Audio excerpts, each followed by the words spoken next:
तोरे साथ ला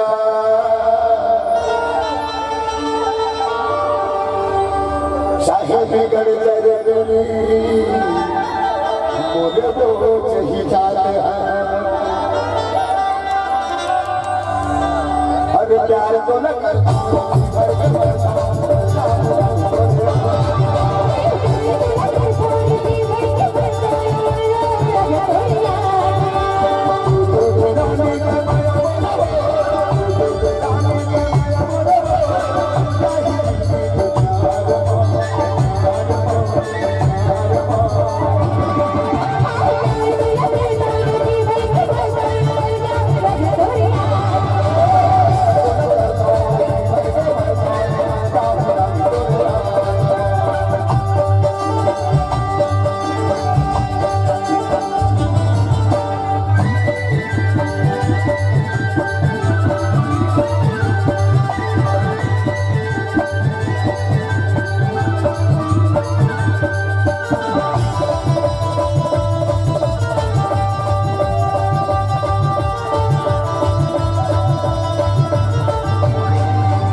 दिल से बोल रहे हैं ना अच्छा से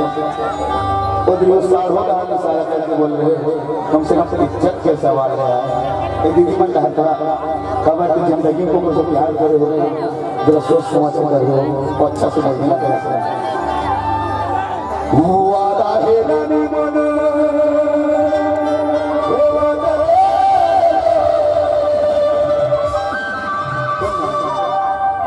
ये मुझे बोल रहे नहीं छोड़ो रे तूने